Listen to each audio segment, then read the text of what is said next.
Alrighty, well, a very, very, very happy Wednesday, and welcome to the throw-in on the TNC Sports Talk YouTube channel. What's going on, everyone? How are we doing? Just kind of settling in here on a Wednesday. Man, we got a lot to talk about. Gonna go very different directions, possibly throughout the day. So bear with us.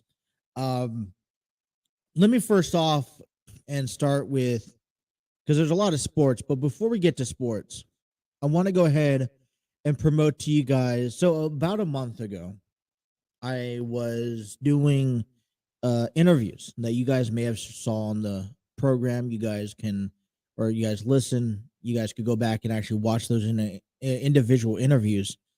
But I did interviews with the cast of Enlightened Studios, because Terry Chappelle came to me and said, "Hey, listen, I'm going to be putting on a production play up here in Fairfield over the weekend, and I want, I'm a fan of your show. We're former colleagues, used to work with him, we're good friends, and I said, he was like, hey man, I want, maybe an opportunity for my cast to kind of come on a platform source and share their experience with, the process of putting together a theoretical play. And, we want to share the experiences and the hype and the nerves. So I got a, chance to interview the group of the cast. I interviewed a total of 18 people over a rapid filed weekend. And, I was unfortunate. It was a great cast. They were great people. I learned a lot from them, learned, about the play. I learned that it was a lot more. It was family oriented. They really came together more on a family level beyond the stage. And, this Enlightened company Enlightened Studios company that's been growing for the last several years. It's one big, family. And so, was talking to Terry. He's kind of kept me in the loop with how things have went.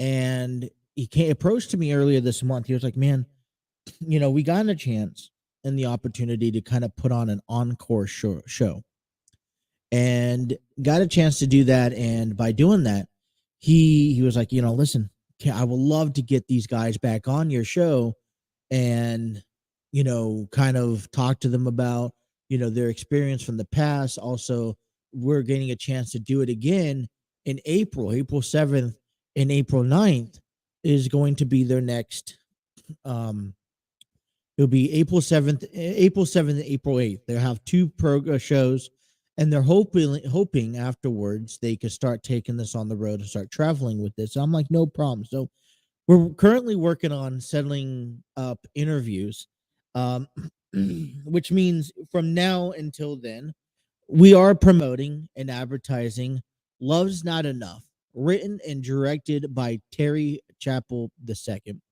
And that they will be aired at the Community Arts Center in Fairfield, Ohio, the Easter weekend, Good Friday on April 7th. They'll have a production at 7 p.m. and then they'll conclude their performances on April 8th, at 3 p.m. Tickets are available. You guys head on over to the Community Arts Center in Fairfield, Ohio's website, and you'll be able to get your tickets today. And we hopefully will be airing some of those interviews out throughout the next week or two, leading up until the production. And I'm just thinking to myself, it kind of dawned on me last night doing some production work for the program. And I'm like, man, we have ourselves a lot of to talk about, a lot to go through. One thing that happens when you have interviews is that they take 15, 20, 25, 30 minutes sometimes at most, and that takes up a good chunk of your program. So with WrestleMania, with opening day on the way, we're packed, and I'm excited. A lot is heading on the plate, and we're looking forward to talk about a lot of things. Well, I was doing my calculations this morning, like I do when I wake up, counting the days down to WrestleMania and the days of opening day, and we are officially 8 days away from Major League Baseball opening day. What does that mean? We are officially 8 days away from Cincinnati Reds and the Pittsburgh Pirates game one of 162 season. We are 8 days away for Hunter Green getting the nod to start opening day. What does that mean? Is that we basically have one, two, three. I'm counting 4, 5, 6, maybe 7 days. No, well, 1, 2, 3, 4, 5, 6, 7, 8, including today, to really talk a lot about Cincinnati Reds baseball. And with the mix of it, we still got, we got about, with 8 days away from opening day, we got about 10 days away from night one of WrestleMania, which, let's not forget, we still got NXT Stand and Deliver that's going to be aired earlier that day, which, as of NXT, last night is shaping up to be a good program, I would say. So our plates are full. We got a lot of stuff to talk about, and when I say we got a lot of stuff to talk about, I mean I'm expecting to really dive into some of those questions. I'm listening to the Lock On Reds podcast, listening to Jeff over there. Who was it? I just literally had their names. I was listening to Jeff and Steven on the Lock On Reds, and they're going after, they're going after bold predictions. I'm like, why can't we go to bold predictions? But one thing that we haven't done that I will get to in this program today, we're gonna start looking at. We gotta pay a visit to the rest of the NL Central, you guys, because it's just, I say it's an unfair game. Like, we're talking a lot about Cincinnati Reds, but we also need to understand exactly what are we going up against when it comes down to playing. We're kicking on things off against the Pirates. Then we're gonna go against the Chicago Cubs. We'll also see St. Louis and Pittsburgh and Milwaukee, St. Louis and Milwaukee throughout the year. So we have our hands tied and our hands, full, because projectively coming out at the beginning of the season, we're expected to be nobody special. We're expected to be dead last.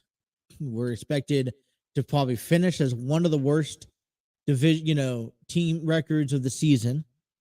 And it's difficult to comprehend that when, one, this is this is the hometown that we're rooting for. And on top of that, we see the players, we see the potential, we see what they can become. And if you compare it to a team that was put together last year from the Red Legs, then you would honestly say, at least honestly, to my defense, I would say that this is a better team than it was, at least have better, potential than it was last year. Last year was probably a tough pill to swallow for Reds fans. But now we're starting to see the progression of the moving forward process of that rebuild process. But in order to understand how good our team could be, because let's remind everyone, we got to face all 29 other teams, because the new schedule formatting has us playing every single team, less of your divisional games, more of your, of everyone else. So instead of having that Instead of playing that one opposing league division, we'll get a chance to play all three of them, at least home and away and whatnot. And sometime next week, we'll have to actually sit down and go through the roster or to go through the schedule. But we do need to understand whatever we're dealing up against. And when I say that, I mean we have to understand just how um like what are the Cardinals expected to be this year? What are the Cubs? They've made some additions picking up Dansby Swanson and Eric Hosmer. Are they contenders this year?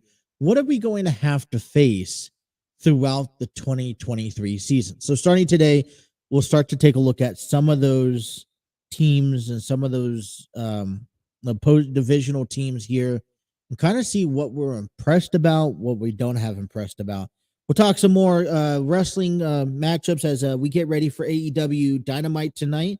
Biggest question coming out of AEW is who's that next challenger going to be? Last week we saw not one, not two, but three young, homegrown, talented stars arise to the occasion, crashing the bar mitzvah of MJF. You had Jungle Boy Jack Perry, Darby Allin, and Sammy Guevara.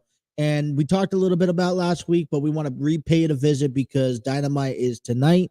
And we kind of move forward to seeing who's going to be challenging MJF next for that AEW World Heavyweight Championship. We'll also talk about, we'll get you guys ready for the NIT tournament as the Bearcats take on the Utah Valley in the NIT Final 8. That'll be the nighttime game tonight. The Bearcats, who lost to Marshall, will go on and take care of business we'll actually have to get a chance to face Xavier Musketeers, Cincinnati battles here. If the weather is permitted, because it's supposed to be raining throughout the day. I don't really have. It says it's supposed to be fine now. Kind of looks like cloudy the rest of the day, but you never know. So, and it's supposed to really start back up until tomorrow morning, but we really just don't know. And it's also supposed to be cold. So hopefully the game still progresses. We'll keep you guys updated if we hear anything. But yeah, we have some nice Cincinnati battle here. Also getting ready for some Cyclones hockey as they begin a 3-game series out there in Utah against the Grizzlies. The Reds will get the chance to take on the Padres at the Goodyear Ballpark tonight. Graham Ashcraft will get them out, so we'll cover that, get you guys ready for the game day. But we want to first off and kick off this show by congratulating the Team Japan for beating Team USA in the World Baseball Classics yesterday. This was a game. It was a close game, and realistically, any two teams, that you really want to play in the final game of them all, United States and Japan was those two, and it's kind of it's a bummer. I'm kind of ready to move on. Yet again, I'm not in the game, because of just how energetic and spark that the World Baseball Classic brought to the baseball world. And let's not forget that games were sold out both in Arizona and in Miami, and we had some not only really good crowds but interacting crowds. Every time a ball was hit, every time a play was made, and it kind of makes you feel as if you want to or in this sense, it kind of makes you feel as if you want to, this should be brought back to our local teams. I'm hearing this all morning long that, this is kind of, that Major League Baseball teams are intrigued and invested now because of this World Baseball Classic. And, unfortunately, United States is going to have to wait a couple years. But, what was a really exciting time, because I actually, surprisingly, I was because last night went to bed a little bit early. Because I was tired. Okay, everyone was tired in the house. We ate dinner, went to bed, and we saw what we did see. I kind of was tuning back and forth between NXT and United States. I didn't catch the last inning of the United States of the game, and apparently it went down to Shohei Ohtani and Mike Trout, two Angel guys that were, that are kind of really hell raised. Their high expectation. It was 2 outs of the game, and we really got a chance to see. So got a chance to pull the card and the audio. So listen to this final out 3-2 count for Mike Trout. You have a runner on. It was nobody on, um, and they're down by 1 run. Here's Mike Trout at the plate. Shohei Ohtani pitching on a 3-2 count, top of the ninth inning. Trout's ready. 3-2. He struck him out. Ohtani strikes out Trout, and Japan's back on top of the baseball world.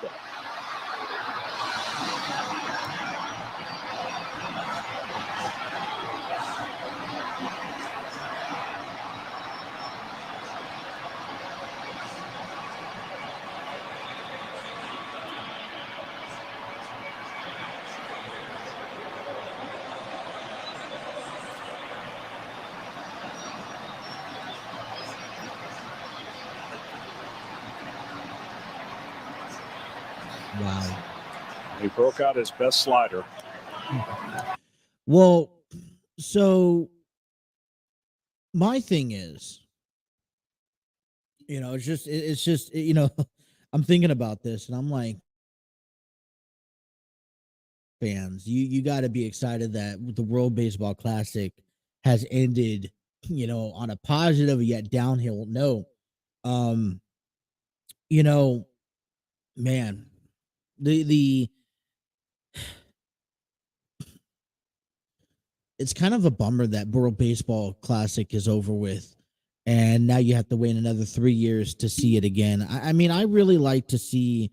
It really brought the intensity out of it. Kind of got me ready for Major League Baseball that's going to begin next week. It kind of gets me excited now to go on and watch the Cincinnati Reds. Would it not? I mean, maybe it gets you excited to watch whatever you guys want to watch, and you support your teams. But this gets me excited for watching Cincinnati Reds, and hopefully one day here soon, we can see the Reds doing the same exact thing that Japan did in the World Baseball Classic. It was kind of that, ironic moment, that kind of picture perfect moment, if you're asking me, between Shohei Ohtani and Mike Trout. And you also got to love what Mike Trout said afterwards about the game. He just stayed humble. He says, listen, you got me the first time. And, we'll see each other again in 3 years, technically. But, man, what a finished way to end off the World Baseball Classic and getting you guys ready for opening day here next Thursday. All right, let's take the first break of the morning. Want to give everyone a good afternoon. Welcome here on the program. If you guys are watching us live on YouTube, make sure to hit that like, share, and subscribe button. Make sure to have those notifications on if you guys, so you guys don't miss a single episode. If you guys are over on Facebook and or Twitter, we thank you guys. Hit that like button, share it with your friends. Hop on over to our YouTube page and leave us a comment down below. Get involved into the conversations. If you guys are also listening to us on audio platforms, we thank you for being valid listeners. Without you guys, none of this is possible. So let's take the first time out of the morning. Let's come on back and let's talk sports here. You guys are listening to The Throne here on the TNC Sports Talk YouTube channel.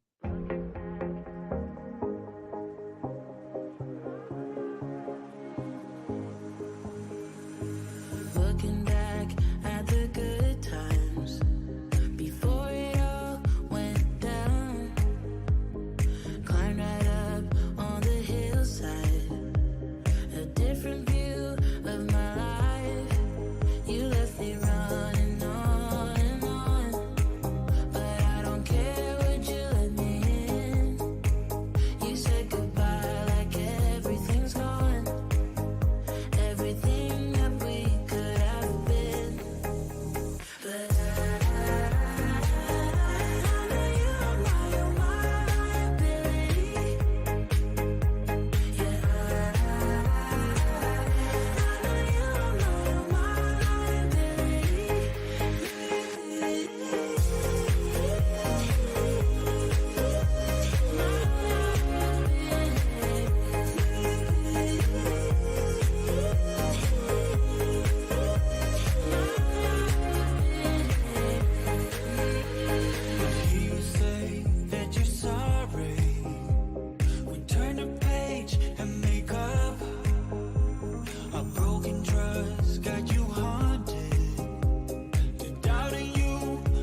Already 12:23. Take you guys up for 2 hours here onto the program. That means we'll take you guys up until 2 p.m. here on this Humpback Wednesday.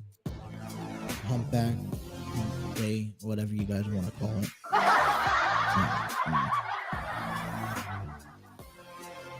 None of this is possible without the help of StreamYard Studios, the proud home of the TNC Sports Talk YouTube channel, where you could create your podcasts, videos, host virtual business meetings, and even conduct interviews.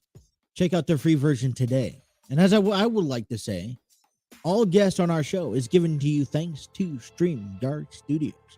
So go check them out. Hopefully you guys can find your best product through StreamYard. We are 10 days away from WrestleMania.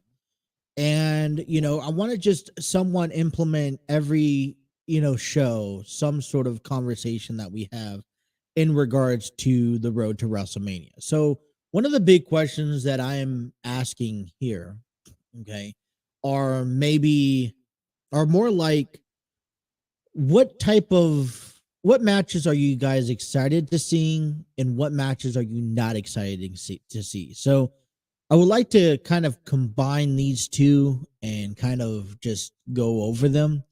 We'll start off with the matches that I am looking for, and there's a handful of matches that make sense to me, and there's a handful of matches that don't make sense to me. And we could talk about the obvious matches that have been put together, but one match that really does make sense to me, that does attract my attention, has to be, that actually shocked me by surprise. And it wasn't until just recently that, the idea came of this is the only way that it could work, is Gunther taking on or defending his Intercontinental Championship between Drew McIntyre and Sheamus. I mean, so I think today's overall topic is that, we were told two different stories. I was told, based off of rumors, a story where Triple H doesn't want to overfill the match cards at WrestleMania, but at the same time, you do want to emphasize in getting as many people involved into the show as possible. And this is a good reason, or a primary reason, example of succeeding that limitation. And when you start thinking about what these men are capable of doing in the ring, because definitely what they're capable of doing individually. Gunther and Sheamus started off WrestleMania, the Royal Rumble, excuse me. These two men started off the Royal Rumble, and Gunther went all the way down and that got eliminated by Cody Rhodes. To throw Drew McIntyre in the match, I think just elevates it that more. There is a clear reason why you want to see Sheamus as, facing Gunther, because he's a win shy for becoming a Grand Slam champion. And I think at WrestleMania right now, if you're asking me to predict who's going to win, I'd go throw Sheamus out there in the open, saying, all right, Sheamus could become Grand Slam champion and beat these two men. And what's so great about it is that he doesn't have to pin Drew McIntyre, or he doesn't have to pin Gunther. Or he has to pin one of those two, but he doesn't have to pin both of them. Excuse me. So this is just a prime example of using your roster to the advantage. I think, there was also, there's kind of expectations heading into WrestleMania. And one of the expectations is that you got to see you got to kind of see through every title opportunity possible. I don't remember a WrestleMania where a title, at least a main title, was forgotten about. Now I will say that, this whole chapter and story between Gunther, Sheamus, and Drew all kind of came together a little rapidly. There was a promotion back at Elimination Chamber where where we were going to see a battle royale to determine the number one contender to face Gunther at WrestleMania. But we got three just bruiserweight men who love to fight. And I honestly would say the only downfall of this match is that it would be a shame to see this match not have any stipulation to it. I want things to be thrown around. I want things to kind of be torn apart. And I feel like the only way to do that is by making some sort of stipulation. Now, on the contrary note, there's matches that we like. And I think there's a handful of matches I could rattle off. I just named you the triple threat match. We could also indicate that I'm a fan of the Usos battling Sami Zayn and Kevin Owens. I'm a fan of Bianca Belair and Asuka. I'm a fan of Cody Rhodes and Roman Reigns. A match that I'm not a fan of, which for me goes back around to what I was saying. You're trying to fit as many athletes at WrestleMania as possible without overbooking the match card. And there's two matches right off the top of my list that I'm kind of like, well, I just don't quite know. There's really no motivation. There's really no backstory. They're just throwing this together to get men out there and females out there. And for one, that's going to be this fatal four-way tag team match where Braun Strowman, Ricochet takes on the Street Profits that take on Alpha Academy, that they take on the Viking Raiders. And you know what? All 8 competitors definitely deserve to be somewhere at WrestleMania. But what is the benefit of having these 4 teams compete in the ring, maybe on the kickoff show? I'm a little bummed that guys like Braun Strowman just is not highlighted. Doesn't have that clear role that I think is probably expected. No? I mean, there's some, I haven't really been impressed with Braun Strowman and since his return. Not saying Braun Strowman is a bad athlete, absolutely not. But the way that the WWE creative team has been using him, teaming him up with Ricochet, just really shows me that they're beyond him. That his time has come and honestly has gone. And the feuds that you have are with him, and the involvement that you have with him with Ricochet. And this is no discredit to what they've accomplished, but for me, they just kind of thrown these 2 men out there to get in-ring time. It's almost mediocre to me. Every other team is, it's well known. I've never seen Braun Strowman and Ricochet together. How come they haven't won gold yet? Thanks to the Usos and the Bloodline and that creative team.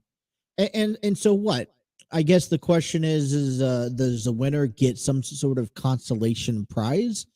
And if so, at what discard or what hands? Because right now, the way that the WWE is talking, or the rumors lingering around WWE, is that come Backlash, which is the next pay-per-view in May, by the way, which means you have a whole month down the road, you're going to see Kevin Owens and Sami Zayn and the Usos do battle again, and one of them is walking away as champion. So,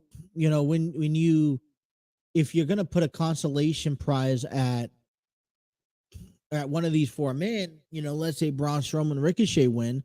Okay, great. You get a future tag team championship match. I mean, how long it's gonna be at least 2 months before you get that title opportunity, and you just hope that no one gets significantly injured to go down a different direction. While on the female side of things, apparently this is kind of supposed to be the same way. You have Liv Morgan and Raquel Rodriguez right now that I can confirm. They're going to have a fatal 4-way tag team match as well. I'm assuming to determine the number one contender for the women's tag team championship. Now, this is kind of interesting because you definitely are moving away from Damage Control being in that title picture again, because all right, you got Liv and we got Raquel Rodriguez. I'm assuming Ronda and Shayna Baszler. Now I know Ronda is still technically hurt, but they're using her in a more lighter position, which would make sense in this fatal 4-way match and give her some extra time, which then leads to me to believe that they could potentially be I think, because from my understanding, the original plan was to have Lita and Becky Lynch face Shayna Baszler and Ronda Rousey at WrestleMania, and then Shayna and Ronda become tag team champions. But because of Ronda's injury, we have to kind of now prolong that time frame. And you hope that if the timetables are correct for Plan B, that Ronda and Shayna will be ready for Backlash in May. But we could see them enter in, and then we have 2 more open slots. So, although I'm not a fan favorite of this match, and this most likely is a match to be seen on the pre-kickoff show of WrestleMania one of the nights, I think it's also just intriguing because for the women's side of things, you know that there could be a clear direction. I've never saw a WrestleMania match booked just because. There has to be some sort of promise, some sort of stipulation, some sort of understanding. And in my opinion, I don't quite see that in the men's tag team match that is going to be held at WrestleMania. I feel like when it comes down to the 8 men in that fatal 4-way tag team match, that all we're really seeing is 8 men who probably deserves to be at WrestleMania, just being filled in and booked because WWE and its creative team hasn't really had a clear path of what they wanted to do. And I think it's kind of a bummer because, you have to go, usually WrestleMania is the indication that, all right, here we are. We're going to, we're either settling disputes, we're either winning titles. I hardly seen WrestleMania be one to where they set up to a future opportunity, unless it's like the Money in the Bank or the Battle Royal. So I guess this is kind of a new format of the same thing we've been dealing with. But I want to know from you guys, what matches are you guys excited to watch at WrestleMania? What matches are you guys not so excited to watch at WrestleMania? And I really want to hear what you guys have to say. So make sure you guys comment down below and let me know. All right, let's take a break. Let's step on aside and come on back. We'll talk more sports here on The Throw-In, available on the TNC Sports Talk YouTube channel.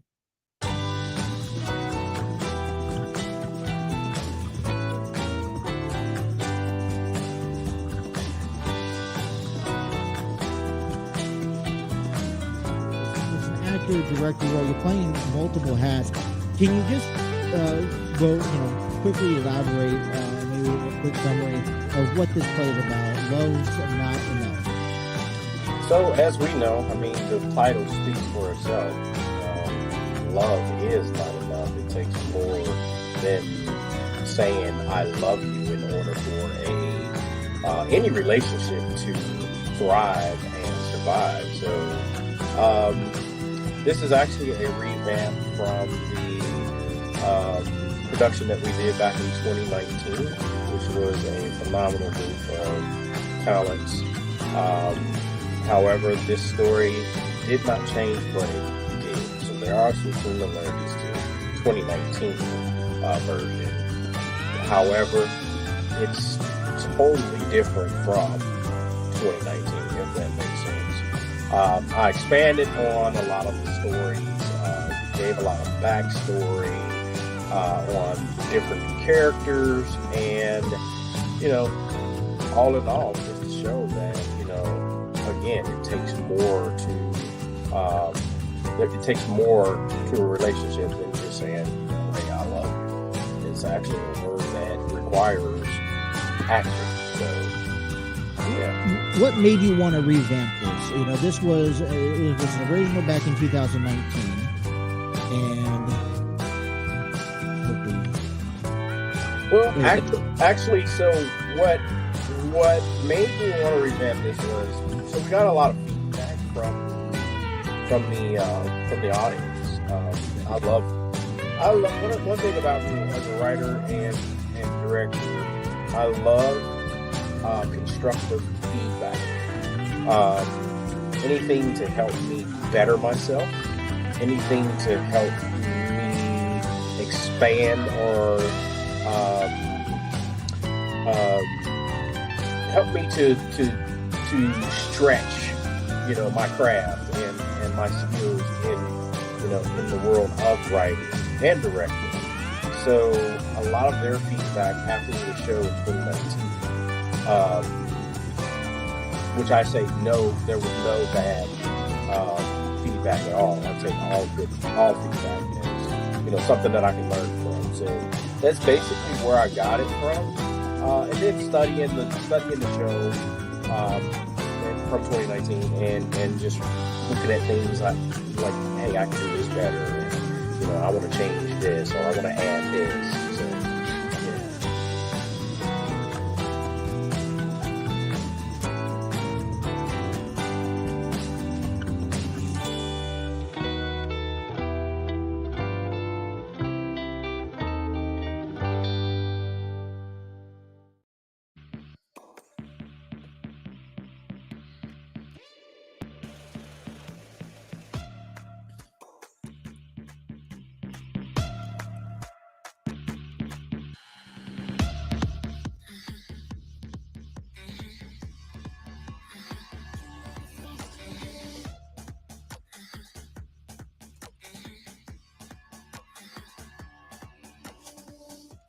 Alrighty, welcome back here on the throw-in bottom half of hour number 1 underway, getting to you guys. And one thing that we have not really talked about is the upcoming. We directed our attention to WrestleMania in 10 days, right? If I have my calendar correct, I'm pulling it up here. 1, 2, 3, 4, 5, 6, 7, 8, 9, 10. In 10 days, night 1 of WrestleMania will be underway. And one thing that we really haven't talked about also is NXT Stand and Deliver. That'll be live on 1 Eastern time. 1 p.m. Eastern time. Now, I looked at the 10 Pacific, and I was like, 10 p.m.? You serious? But it'll be available on Peacock. And a couple great matches really formed over this past couple weeks. And the number one match that will get underway, and we'll give our predictions when the time comes next week, is Braun Breaker will go on and defend his NXT championship against Carmelo Hayes. And I really like this match, but so when I think of NXT Stand and Deliver, I have to sometimes maybe remind myself that NXT has built itself its own brand that isn't always correspondence to what the WWE has offered in the past. So when we start talking about these matches, I've always kind of referred to myself is because one thing that happens with the WWE is that there's plans of returns, bring up, promotions, outside company free agent signees. And, last year I was sitting here talking about the possibility to see Braun Breaker come up to the main roster. And and I guess I want to ask you guys this, and we'll talk as we talk about this, and we'll have more open discussions closer to Stand and Deliver and closer to Monday Night Raw. Is that, are we ready for someone like Braun Breaker to come up? He's held NXT on his shoulders for the past year. And I think he's really done a lot of great things. And he's really paved himself that right direction of being that next big thing. Ironically, knock on wood, because the WWE 2K23 has that quote unquote next big thing. But you ask yourself, is this the time or the place? Now, I've always thought maybe one thing that he could have done is come up and dethrone, Roman Reigns.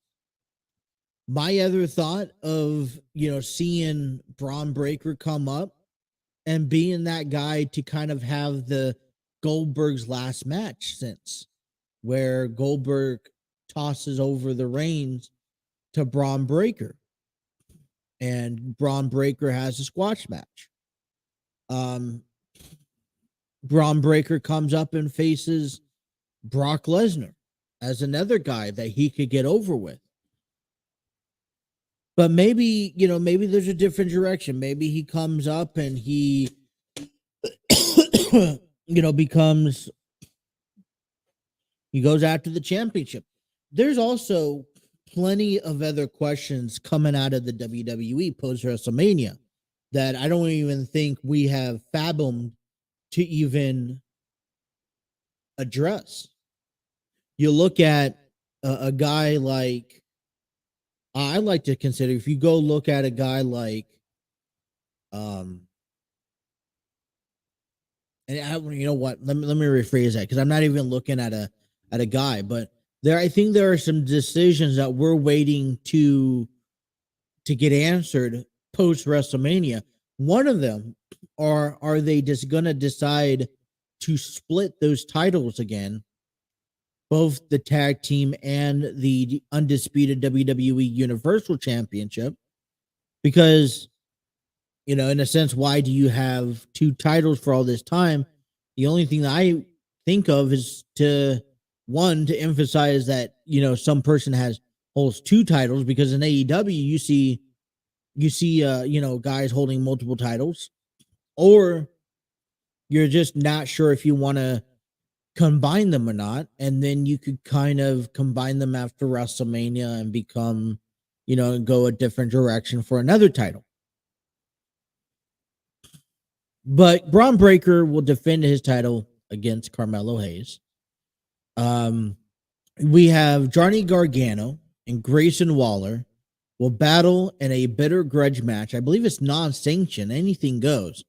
And the last time I saw a non-sanctioned match from Johnny, I believe, was with Tommaso Ciampa, and he got his head bashed in. Andre Chase, Duke Hudson, Tia Hale, and Tyler Bate will face, is it Shizm? Sorry. At Stand and Deliver, after the debate that they had this past week. Yeah, apologize. I don't know why I'm tired, I guess. You got Gallus, the Creed brothers, and the family to square off in a triple threat for the NXT tag team titles, which I think is going to be I think it's going to be exciting to see that. And the family is going to be Tony D'Angelo and his partner. Okay, so this is a little interesting. Wesley is to defend his title in a fatal 5-way, and we already have 3 of the 4 contenders. Instead of an open challenge, Lee has allowed to pick his 4 opponents for the match, which is going to be a good test as late. Okay. So we see, who do we see? Okay. So we see Dragon Lee because of mutual respect, which I like, follow by Ilja Dragunov and JD McDonough after the 2 superstars brawled with them. A battle royal on NXT next week will determine the 5th and final competitor for the match. So we'll have that. We have the NXT Women's Tag Team Championships. The Fallen Henley and Kiana James defends their titles against Alba Farie and Isla Dawn. That's going to be a pumped up match. But the one that I was kind of interested in is the fatal 5-way ladder match to determine the new NXT Women's Championship after Roxanne Perez successfully defends her women's title and then collapsed. So we have Zoe Stark, who was the first competitor who earned a spot after defeating Sol Ruka and Gigi Dolan, defeating Sol Ruka. Sorry, excuse me. Gigi Dolan then became the second one after a win over Kiana James. Tiffany Stratton and Lyra Valkyra qualified after their wins against Indy Hartwell and Wendy Chu last night. Now, Hartwell, Niall, and Rika will compete for the last qualifying match, and the superstar will enter enter the way. Now, this is where my knowledge for NXT is lackluster, but I would also like to see maybe that 5th spot go to JC Jane. Who knows? But NXT Stand and Deliver is turning up to be something spectacular. And it's going to be a huge weekend next weekend. You think about this. You got SmackDown at that, I forgot the arena. I call it Staples Center. You got SmackDown. You got the Hall of Fame immediately after. You got, which I think is a nice addition. You got to stay up extremely late for that. Then you got, what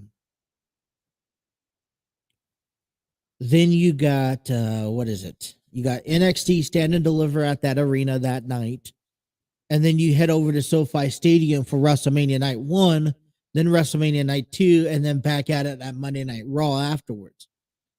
So the schedule is built up pretty heavily, and I think I really like the matchup that we have. It's going to be a lot of wrestling next Saturday. A lot of wrestling.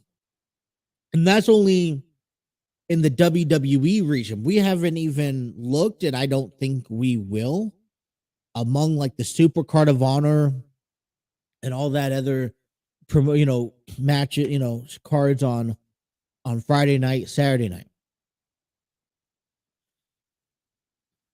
There's not a single bad match that I see for NXT Stand and Deliver. For WWE, that's another hand.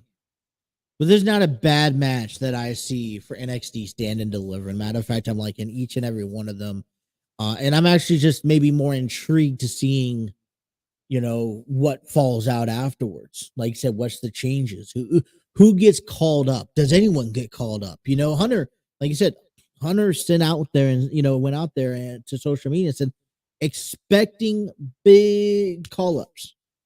I know that Roman Reigns is one of, is a suggestion because he's been out almost a year with back injury. You also see maybe that forbidden door opens again and someone returns. Haven't seen Matt Riddle. Was told that he was kind of getting a new look with new gear. So what happens? It's an exciting time. I'm thankful for it. So this is what we have planned for hour number 2. I'm going to come back. I'm going to break down the NIT games as 2 games concluded yesterday. Since getting you guys ready for Cincinnati and Utah Valley today. We'll get some local college baseball as we prep for Xavier in Cincinnati tonight. Go over all those games. The Reds play the Padres tonight. And talking about the Reds and talking about, we got to start looking at the new direction, not the new direction, but the direction that, all right, hey, listen, we are not, we got to look at some of these other teams in our division, because the only way we're gonna be able to we first got to be able to understand what is in our path in order to get to a division championship or a wild card spot in the National League. What do we have to do? We've already been counted out. Does that remain? So let's take a break.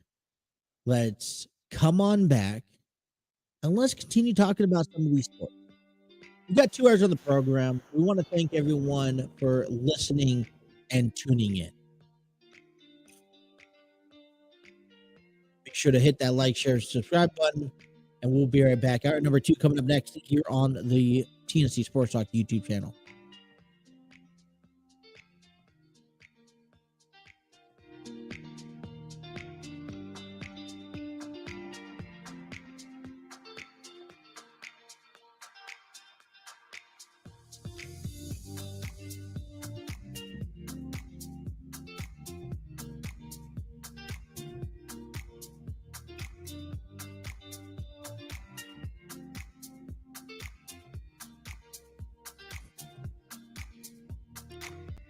About to leave, already packing. Come with me, I'm not really asking. We'll get away to a place where we don't know. About to see the world in action, what we can be. Life with no distractions, we'll get away. This is what we waited for. Take my hand, we'll make it somehow. We can't miss out. I'm done living life with the lights out. Die with my own doubts. Be free with me. Let's go, let's be free with me.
Alrighty, hour number 2 here of the program. Welcome back to the Throw-In with Justin on the TNC Sports Talk YouTube channel. Hour number 2 is given to you thanks to Spreaker from iHeartRadio. Create and upload your audio podcast to Spreaker.com, where you can distribute over several locations, places like Apple Podcasts, Google Podcasts, iHeartRadio, Spotify, and so much more. Be able to control your distribution, review statistics and analytics, and be able to get monetized for the work you put out there. Spreaker is the number one platform for uploading podcasts. For more information, check out Spreaker.com.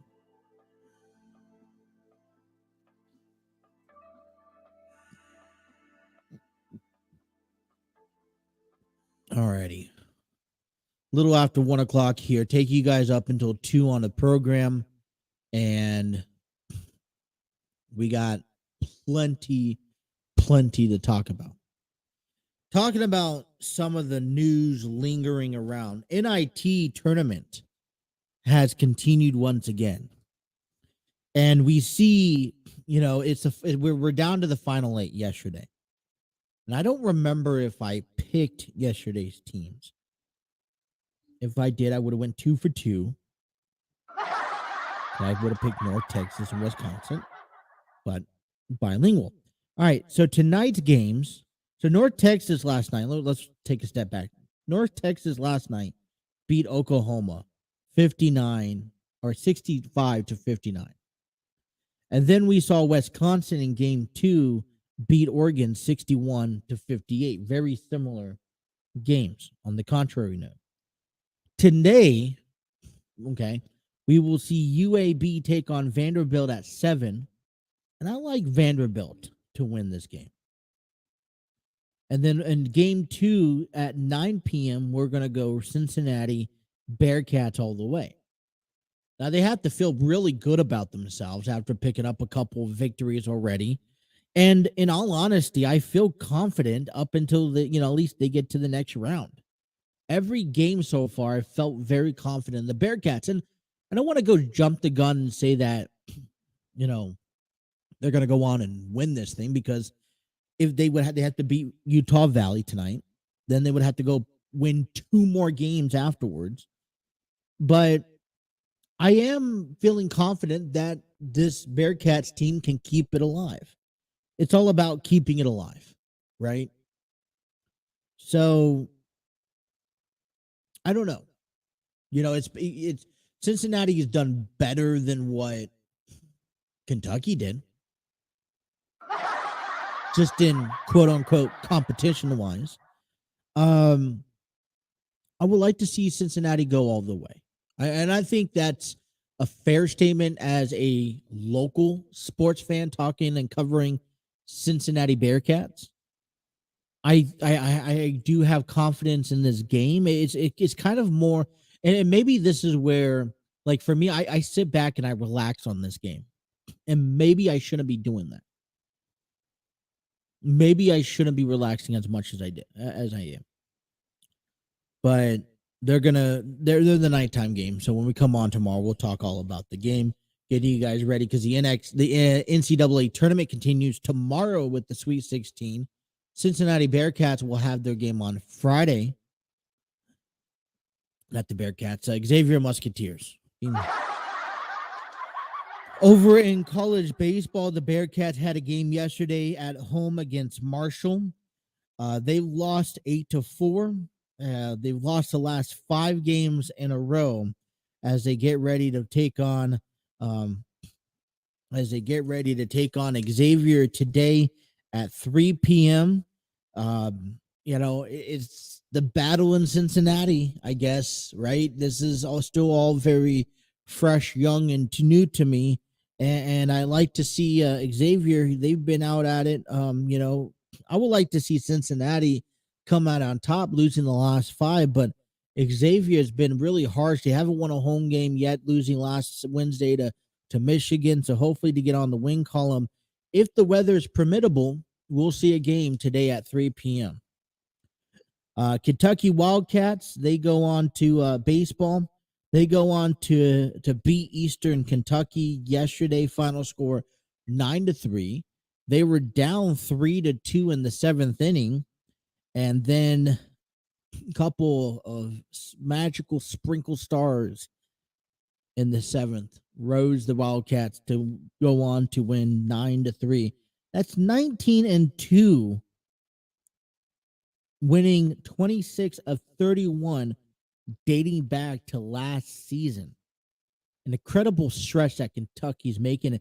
By the way, I've also noticed this is that I just read this that the Kentucky Wildcats are finally in the top 25 for baseball. Like, how hard is that going to be? Why would that be so hard? Kentucky is a good team.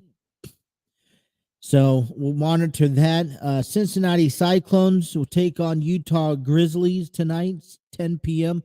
It's their first of 3 on the road against Utah. They will play tonight, Friday, and Saturday, having alternate days off. So we'll give you all the highlights and information you need of that coming up tomorrow as well. And then we're back at it again when Cincinnati, with the Cincinnati Reds taking on the San Diego Padres. The Reds come into the spring training season 12-11, as the San Diego Padres are 11-12. I feel like I gotta sneeze, but Seth Lugo, who hasn't recorded a win or loss this spring, he's coming into the game for the Padres with a 1.46 ERA, and Graham Ashcraft is 2-for-1, and he's coming into this game with a 3.97 ERA. So it's great to see the Reds back at it again, and I want to start diving into a little bit of since some of the divisions. As I mentioned earlier, that in order to understand where we sit among the Reds on how we're going to win, on how we're going to be able to have a successful year, we have to also understand where the rest of our division is. And so let's start off with spring. Let's start off with spring, with the top player from each spring so far. Maybe that's a little early to talk about. You think about this, though, okay? We have today, tomorrow, Friday, Saturday, Sunday. 5 days away, you guys. Okay? 5 days away before baseball gets underway. Wow. Well, before spring training's over with. Some games will go out until Monday and Tuesday but the majority of the part is that we're 5 days away from the end of spring training. We'll have Monday, Tuesday, Wednesday to all relax and recoup, come back to Cincinnati, and then get ready for opening day against the Pirates, which we are excited about. But in order to get to that, we're tackling on one of our divisions. That opening week series, which is a 2-game series at home, one's going to be against the Pirates. The other one's going to be against the Cubs before we head on the road. Like, we got to be prepared for this right away. And so as we get closer to opening day, I think it's only worthy enough that we start paying attention to. We haven't paid attention to the other ball clubs around the National League Central because of, well, not just because, but we're not paying attention to them. So let's kick things off. What are so this is one player from each team, including the Reds. That'll be the last that have made an impact on spring training. Coming in at number 1, we got Bryce Terang. Bryce Terang is one.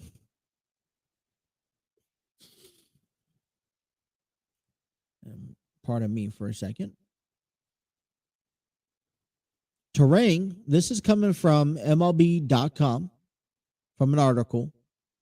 And they have infielder Bryce Terang as one of your more noticeable players coming out of Milwaukee. Terang will play a role in the minor leagues at some point in 2023, perhaps a significant one. The Brewers' 5th-ranked prospect per MLB pipeline, Terang's power arrived last year at AAA Nashville, where he added some center field and to a defense repertoire that already included shortstop, second base, and some third base. With Milwaukee infielders Willie Adames, Luis Urias, and Abraham Toro will play in the World Baseball Classic, Terang has seen extensive playing time this spring as an impressive manager, Craig Counsell, and the coaches both at the plate of the field. This was written by Adam McCalevy. I apologize, I butchered that name. I'm going to just be... Okay. So as we look at Bryce Terang, okay, he's a 23-year-old.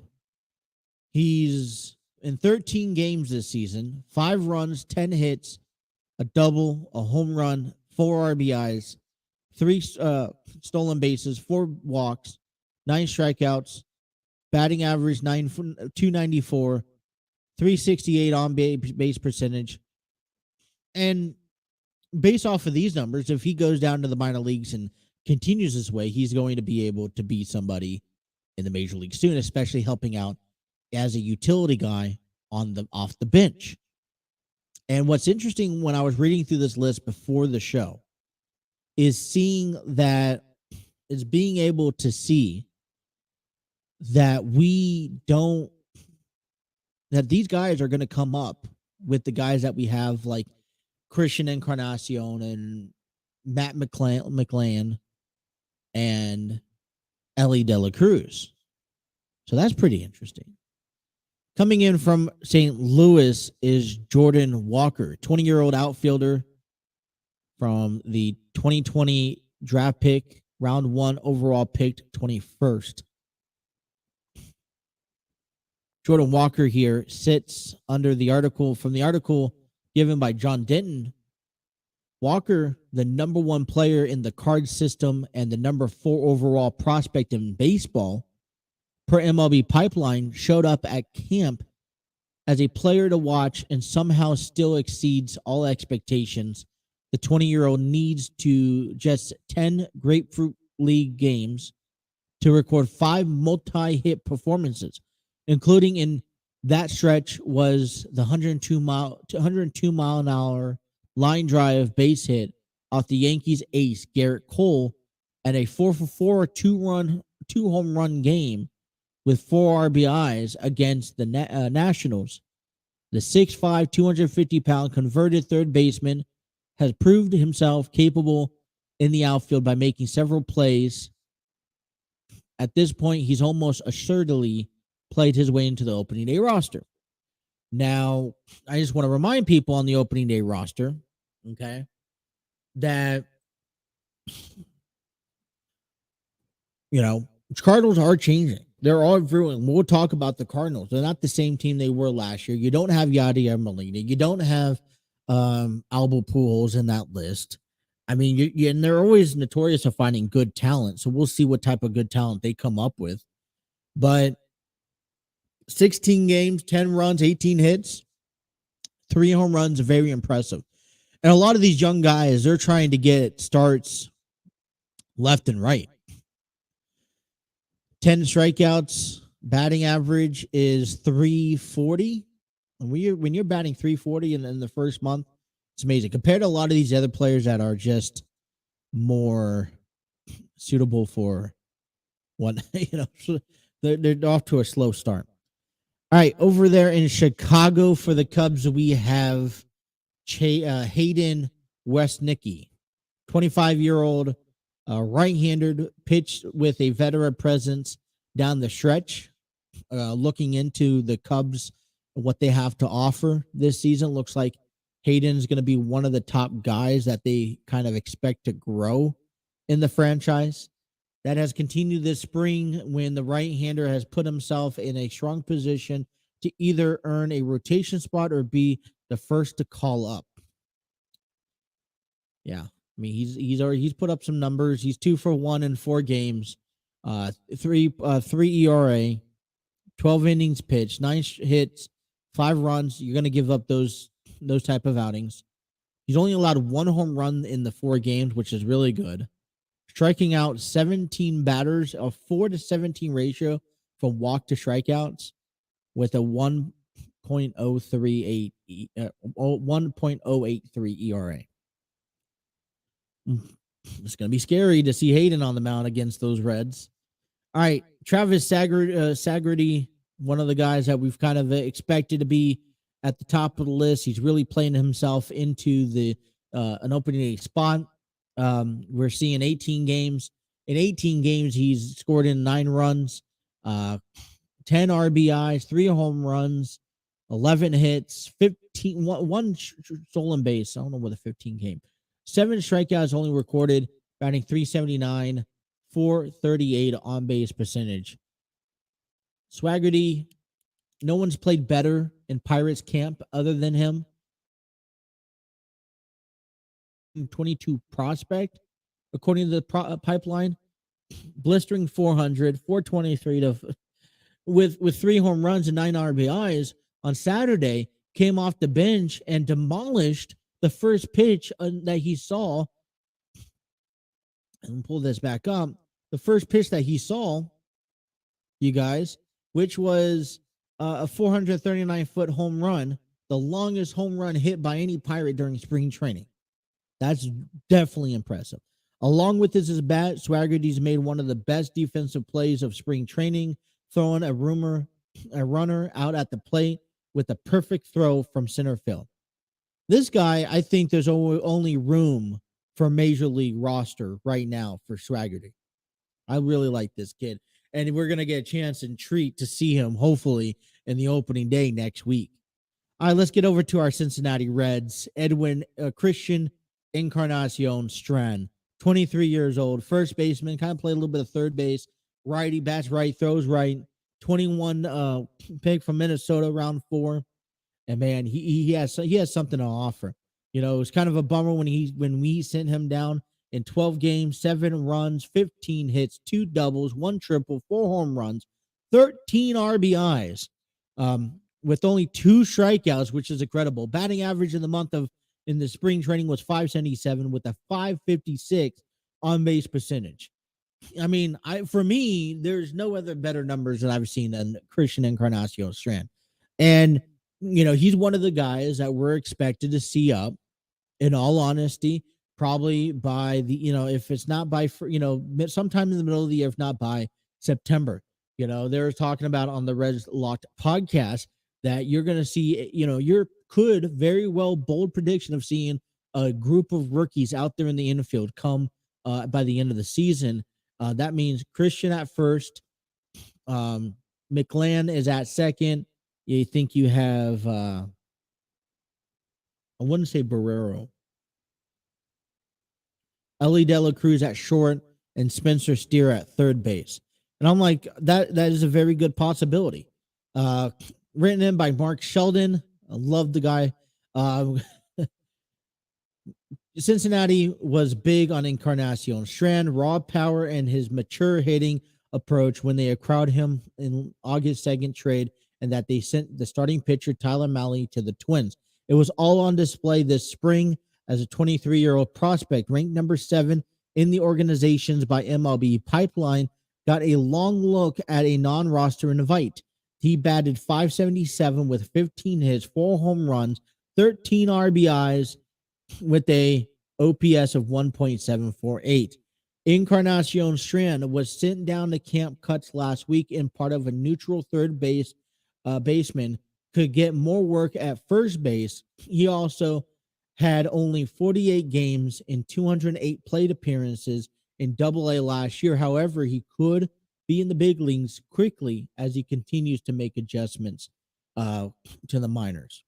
I want to thank MLB.com providing that information for us. And the one thing I will say about Encarnacion Strand is that, listen, right now, third base is good unless something happens to Spencer Steer.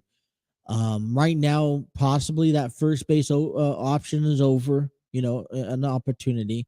But, get him that work done. I mean, I know we want to bring these guys up, but we also got to be able to allow them to work a little bit and adjust and to move and all that fun stuff.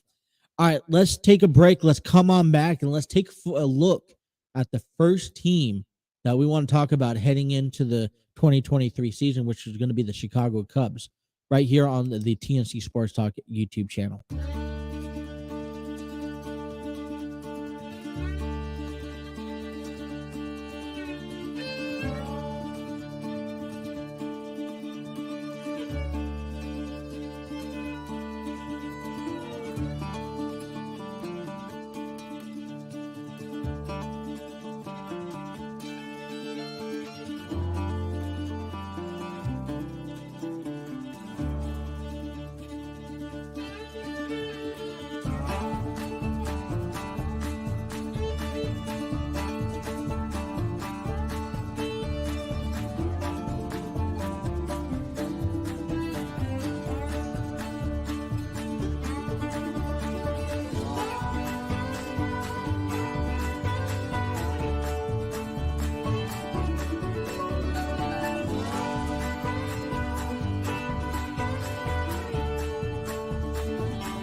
Going on, everyone? Justin here from the TNC Sports Talk YouTube channel. I want to give a big shout out and thank you to you, the listeners.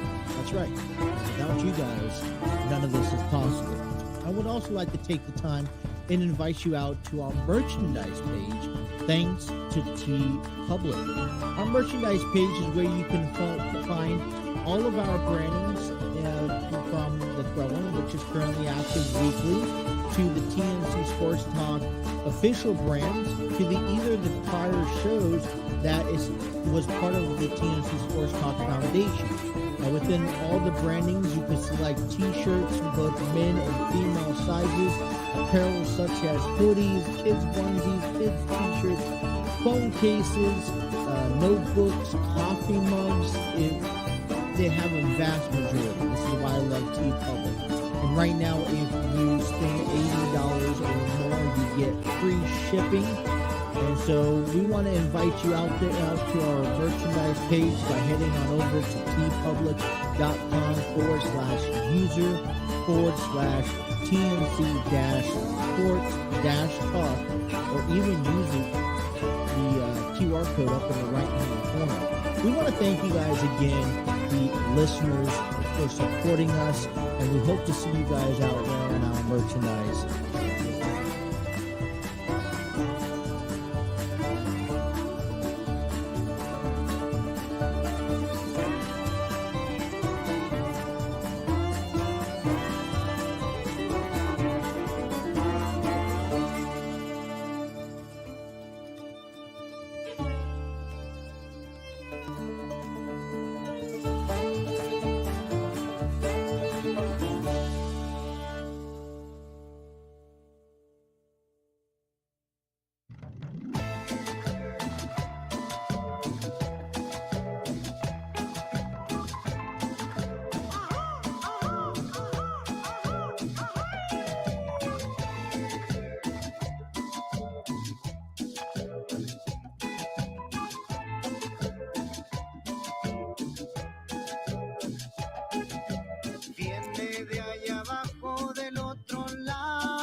125 here on the program. Got to mix up the the music a little bit.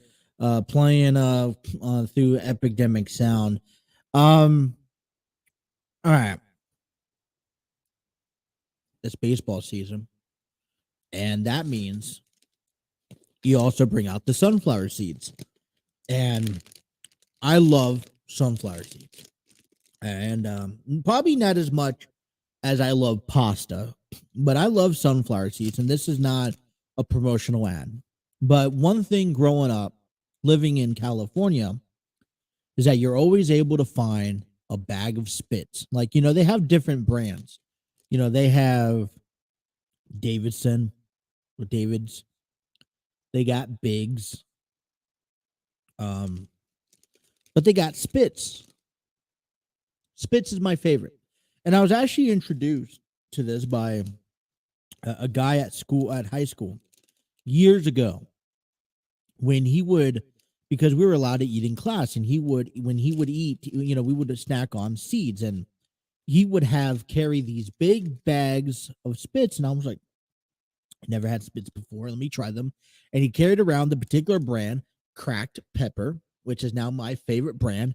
And trust me, I've tried to have cracked pepper and different brands, and nothing tastes, the same or even better than having the cracked pepper in Spits. And so it's baseball season, and notorious for baseball season. And my oldest is doing softball, and I'm excited. We'll talk about that. Hopefully we'll see if she has practice tomorrow, but it's baseball season, and that means, we got to do something when it comes to, getting my sunflower seeds. And it's a year-round thing, trust me. It definitely, salts out my taste buds, and my throat, dries out my mouth. But I love Spits. I'm a really big Spits eater. It's like, I'll eat David's, and I would, the thing is so with Spits, I could eat ranch, barbecue. I like my two favorite Spits brands are barbecue and cracked pepper. I'll eat the dill pickle once in a while. Not a favorite of, um, Bigs have those different, like, taco nacho stuff, and I'm like, no, just not going to, um, I'm just not going to get to that, you know. So hold on one second.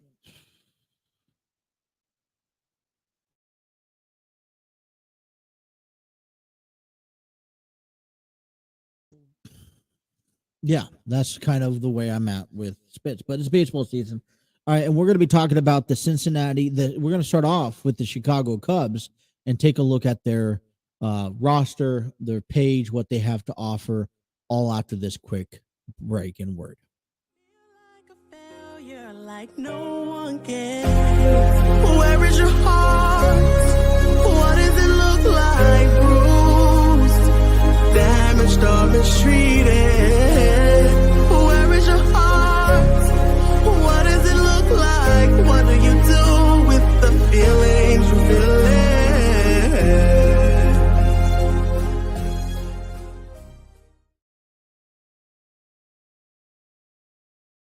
This is the ad for Love's Not Enough. We interviewed a handful of the cast members several weeks ago. They're back at it again, this time for a 2-performance weekend only, hoping to take their production on the road. They will be live at the Fairfield Community Arts Center on Friday night, 7 p.m. on April 7th, which is Good Friday, Easter weekend, and then also on April 8th at 3 p.m. On that Saturday. And we're hoping to have some more interviews be conducted in between the time, and we'll be able to just display them here on the program. But Love's Not Enough, written and directed by Terry Chappell II. Tickets are still available, so if you guys are looking for something to do Easter weekend, I highly recommend going and checking out their plays and everything that they offer. All right, let's take a look into the Chicago Cubs real quick, the Cubs made some additions to their roster, and we kind of known that hey, the Cubs are kind of one step in and one step out. So I was just looking at the injury list, and we see outfielder Seiya Suzuki. He may be out through April or May, questionable for opening day because of a left oblique strain. Kyle Hendricks expected to return early 2023 with a right shoulder strain. And I think it was interesting to see where these guys were at. But, let's look at that roster because that's where I want to kind of pinpoint and figure things out with.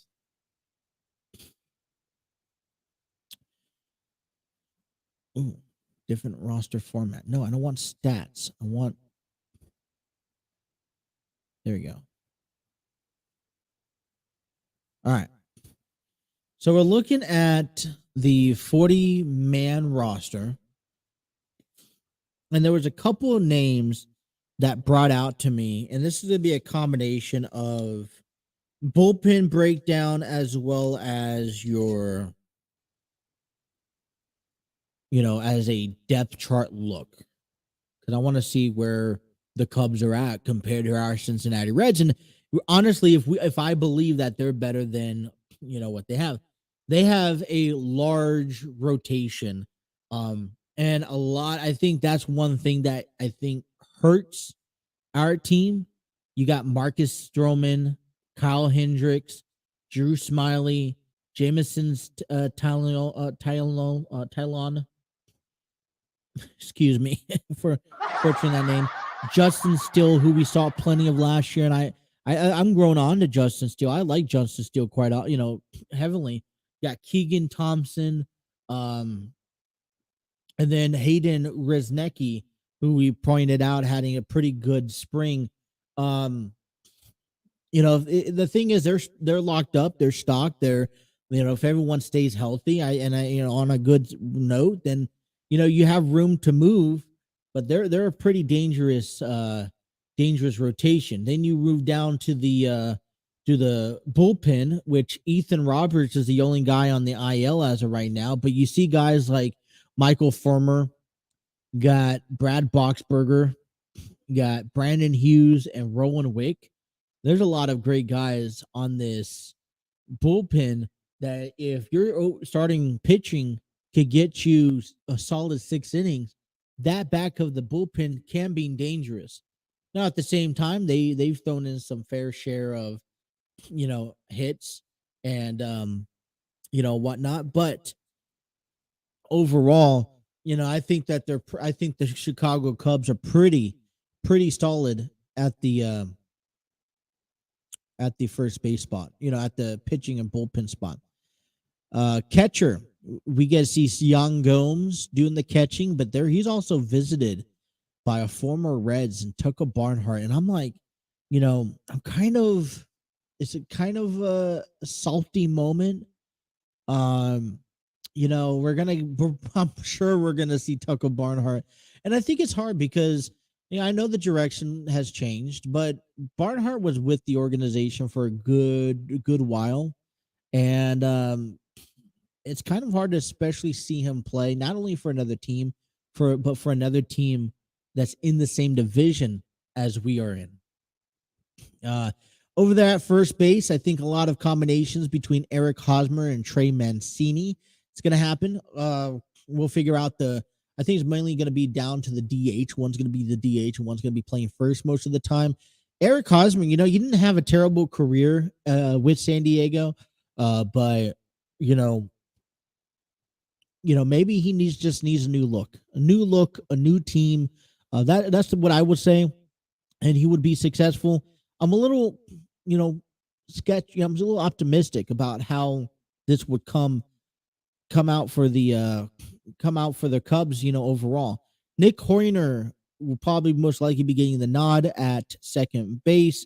Patrick Wisdom couple years into the big league with now the added on Dansby Swanson.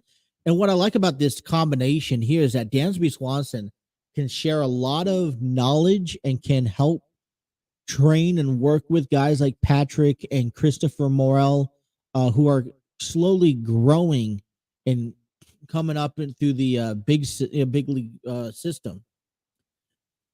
Ian Happ gets your left field spot here. We will also see Cody Bellinger out there in center field. And right now,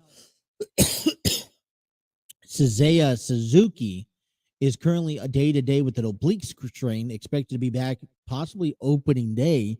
Nelson Velasquez would be an option for right fielder for opening day if Suzuki is not back in time. Cody Bellinger is one of those guys. I guess we will see. It's what type of Cody Bellinger will we see? I know a couple weeks ago we came through with this list of players who should improve, and Cody Bellinger was one of those guys on that list that should be like, all right, this is a guy, depending on what type of season we've seen, because the last couple of years haven't been great. Before the pandemic was pretty solid. So is he able to get back to his old shape and form? And when you look at this Cubs team, I think of Cody Bellinger and I think of Eric Hosmer as those two guys really needing to get pushed back into their old ways, because they're like, let's face it, Eric Hosmer did not live up to the standard in San Diego from when he was originally signed. And so when we have him and then Cody Bellinger had a couple of down years, Cubs are really bidding on them kind of having that outbreak season again, at least a better season that they did last year.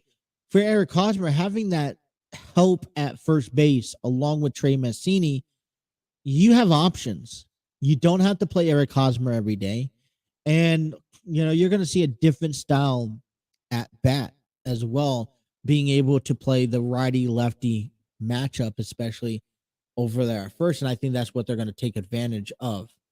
What else do we got going on? Let's go ahead and just do they will be kicking off their season at home against the Milwaukee Brewers, which is going to be a good testament to because the Milwaukee is kind of considered one of the top teams over here, in opening, for opening day. So, really quickly, they're going to get a chance to show off at Wrigley Field this kind of new team that they're kind of putting together. And I also like the Cubs idea because they put together this team and it wasn't really on an expensive budget. They didn't go put, cost an arm and a leg for guys like Hosmer or Bellinger. Then they go have a 3-game series on the road against our Reds. And we'll talk a little bit about that closer to game time. Before then, they have a 6-game homestands against American League West teams, as in the Rangers and in the Mariners. So that's kind of how they kick their season off. To be honest, the Chicago Cubs, in my mindset, unless they get off to an early, huge, great start in, to the season, and I'm talking about a solid, 17-10 type run, then I really believe that they'll probably be lugging back around 500, probably sitting right there in the middle of the division, probably third or even maybe fourth place, in my opinion. So that's kind of how we're going to do that for up until we get to every single team. And then closer to the time, we'll give you our final predictions in each our standings, and who's going to excel, who's not, who's going to surprise us, and who's also not. I will pre-warn you that my honest opinion right now with the Reds, although I want them to go far, just isn't going to go as far as maybe one expected. Like, I want to give you more of a realistic look. So don't expect me to say that the Reds are going to go on and win the division. That is considered what they would call a quote unquote bold prediction. So, do the Reds have enough to go to a playoff run and potentially win the division? Yes. Do they need a lot of things to go their way? Of course. And they would also need a lot of things not going the ways of the rest of the team and the rest of the division. But it could happen. You never know. I mean, I say next Thursday, all 30 teams start off at 0-0. And a lot of people are already saying that the Reds could win game 1 against Pittsburgh, and I believe in that. But it also comes at the hands of things like, all right, that we have to stay together. And when we get to the Reds, I'll talk about what I expect them, how I expect them to play baseball. Because I don't think that they're a team. They're, not a team to go hit that long ball every time. Let's take our final break of the day. Come on back and let's get you guys ready for AEW Dynamite tonight. Who is the best option to challenge MJF first? You'll find that out next here on The Throw-In, available on the TNC Sports Talk YouTube channel.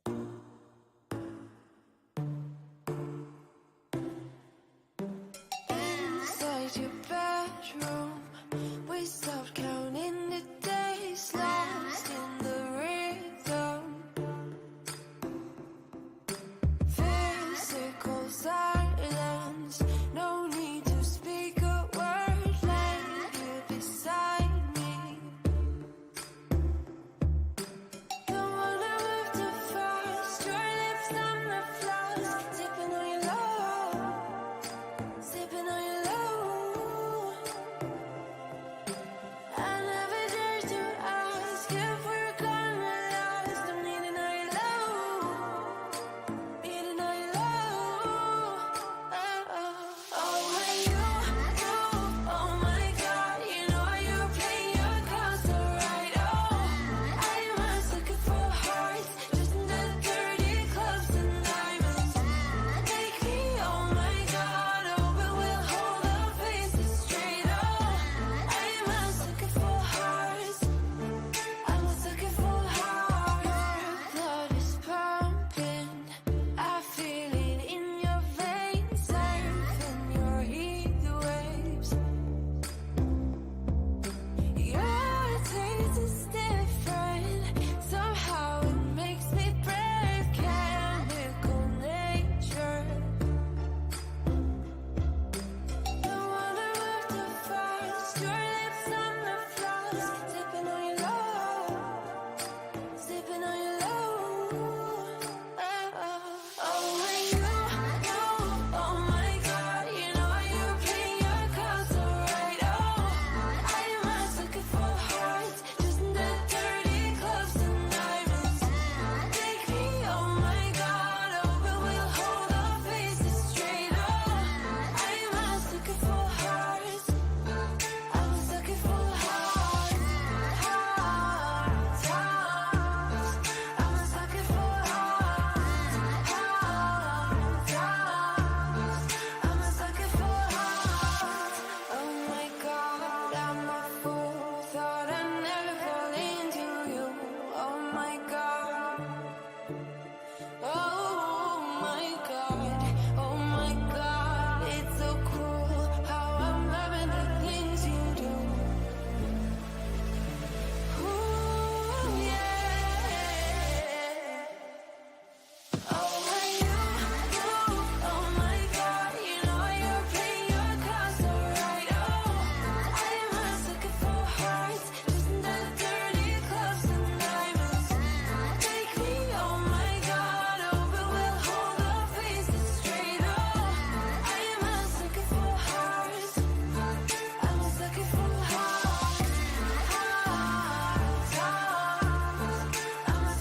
Alrighty, 146. Welcome on back. AEW Dynamites tonight.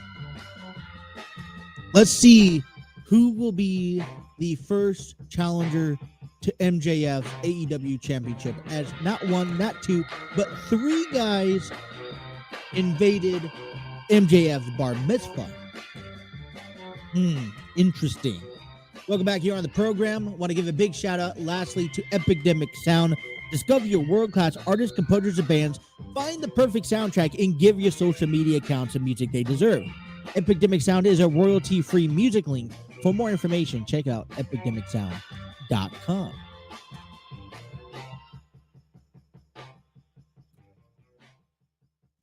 All right, that's the big question coming out of AEW, isn't it? I mean, we don't really have a lot or a tremendous amount of things to talk about AEW. I know I don't. It's all been about WrestleMania. And I low-key tried to cover a little bit, at least on Dynamite Night. And maybe the day after. If there's big stories to talk about it. Honestly, there hasn't. And due to my fault, I will take personal blame for why we don't talk about a lot of Dynamite on this program. Okay. And the reason why I don't talk about a lot of Dynamite on this program is because, in all honesty, there's not a whole lot to really talk about. The storylines of problematical cause just doesn't come down my way. I'm not going to sit here and try to break down a fight and how a fight should and shouldn't go down and what I would do, because I'm not a wrestler. I've never been in the wrestling business. And, I'm a fan giving you a fan perspective. Now, we're hopeful, that if there's something is intriguing, something sparks out of attention, all right, then we'll definitely cover a lot more of it. I mean, when Double or Nothing comes up, we'll cover more of it because WrestleMania does go down, but there's more questions than answers when it comes down to storylines at WWE. There's been longevity, and it's not AEW's fault. It's also my preference. I could sit down and watch Raw, SmackDown, NXT more than compelling to watch AEW or Dynamite or Rampage or Dark. And it's just also a different platform for me that I'm not. I guess after covering wrestling for over a year, I just still haven't covered it. It's the same reason why we don't talk a whole lot about Impact Wrestling or Ring of Honor or even Japan. But there are stories that come out and linger out in AEW. And one of the big topics that came out was last week, MJF had his bar mitzvah, re-bar mitzvah to say. And we didn't see one, not two, but three guys come out all potentially looking for a future title opportunity. Jungle Boy, Jack Perry, Darby Allin, who made his return and who took some after taking time off, and then Sammy Guevara. And it sparked something into me, and I think it sparked something into a lot of people, because we've seen time and time again between Jon Moxley over the last year. We've seen Jon Moxley, we've seen CM Punk, and now recently we've seen Bryan Danielson all tried to compete for that AEW World Championship. All within last year. We've only seen Hangman Adam Page and MJF from my recollection. And if I'm missing a name, please tell me down below. But last year was notorious to having the insights of non-homegrown talent. And I'm going to give AEW and Tony Khan credit where credit's due at, because this is something that when this kind of brought up, and I'm like, oh, wow, this is new. We're not only seeing homegrown stars, inbred, built AEW talent now go after the title, and everything, all four corners are surrounded by homegrown, ingrown talent, but we're also seeing, you know, but they've never been with another promotion as big. They've never been to the WWE in that sense, or Japan. They gone on to wrestle at other places, but they're really making a name for themselves in AEW. And I was like, this is interesting. This is exciting. I want to watch it. I want to tune in because this is, you're not going to get the same storyline with John Moxley every time. We're not going to get the same storyline with Bryan Danielson. And the only way that you're going to be able to grow up these talents and to know if they're capable of holding AEW or not is by giving them a chance at MJF and at that AEW World Championship. Now, they don't have to go on and win. All right. But if they do something impressive and they've caught a lot of eyes by a lot of fans during this time, then they've done something right. Maybe you got to take a look at them. Maybe you got to reanalyze your decision and be like, all right, maybe they didn't work out with the AEW World Championship, but maybe they're working out somewhere else. Maybe we could fit them in somewhere else. And that's also what I've noticed about the TNT Championship, right? The TNT Championship was held by Samoa Joe because you knew Samoa Joe could get that title over. All right, when Darby Allin had it, he was promoting up, but I think he did it, I don't think he did enough time with that title to really deserve to be up here in the main conversation. But I still strongly believe that this whole we're still sitting and waiting for Wardlow and MJF at some point this year for that AEW World title. But putting that title on Wardlow, then the Powerhouse Hobbs, you're bringing it back, everything back over to AEW because Joe's doing his thing in the Ring of Honor. And I'm not saying I don't enjoy these guys to have multiple titles, but Claudio has a Ring of Honor champion, which I think is now in the way of a new superstar that needs to be champion. We know what Claudio is capable of doing, but Ring of Honor, let's grow a little bit. One thing that I think, and no disrespect to Tony Khan, but I think one thing that I feel tremendously of is that ever since they relaunched Ring of Honor and Tony Khan took over, they've held Ring of Honor down and behind, and they really don't have no base for Ring of Honor. And it's bummed out. It's so depressing because Ring of Honor was such a great product, even though I didn't get a chance to watch any of it. It was such a great product that, it was kind of a place where wrestlers could go to really start building a name for themselves. And they don't have that. They don't have that, honestly. So, all right, let's get back on the topic because the question is, who in the world is going to challenge MJF for that AEW World Championship? Well, I think it's as simple as it can be, plain as daylight. The number one thing you got to do is have that triple threat match to determine that next number one contender. And so, all right, who's going to win? Jungle Boy, Sammy Guevara, Darby Allin? I would personally like to see all three of them get an opportunity. This is a new challenge for MJF. And a couple weeks ago, after MJF outlasted Bryan Danielson and beat Bryan Danielson, making him tap out in the Iron Man match at Revolution, excuse me. I threw my hands up and I was like, what could possibly be better than that? Who could set that tone and challenge MJF? Who's in that locker room that is worthy enough and that can top what Danielson and MJF did? Now, I don't know if either three men could do so in a match, but we have some options. I could see Jungle Boy face, and everyone has personal heat. So I could see Jungle Boy. I could see MJ, Sammy Guevara. But I think what MJF is going to get the most out of, and what the fans I think are going to enjoy the most out of, because Sammy Guevara is still kind of, for me, I consider him still more of a heel-based persona.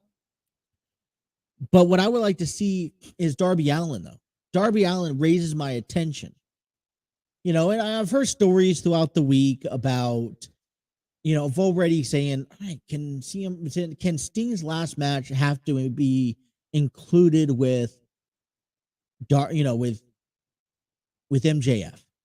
Because we already know that Sting is going to go out there and include himself with Darby Allin for his last match, his retirement. But is MJF in that picture? It's supposed to be sometime this year.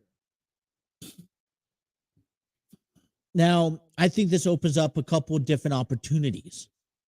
One, between now, Double or Nothing. I think because right now, that AEW championship maybe gets defended once against Darby Allin or Sammy Guevara. You go with like the lesser guy like Jack Perry. Or you go on the, setting yourself up to a Bryan Danielson once more at Double or Nothing, which I'm still favored for.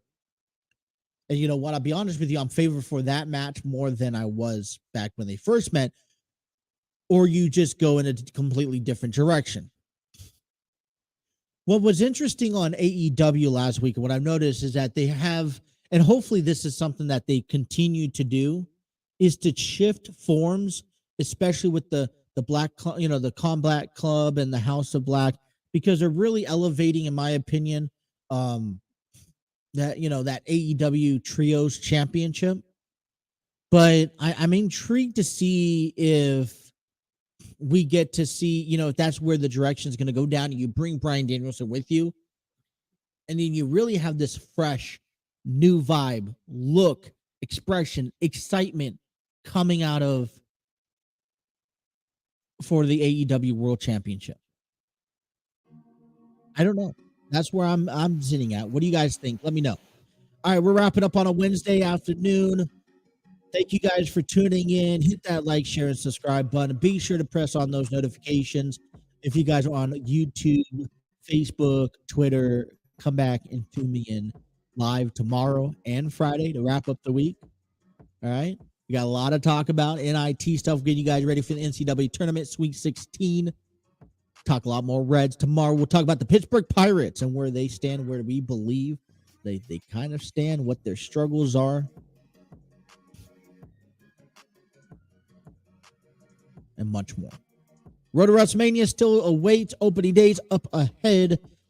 Thank you guys, everyone, for tuning in. And until tomorrow, my name is Justin. You guys are listening to The Throwin' right here on the TNC Sports Talk YouTube channel.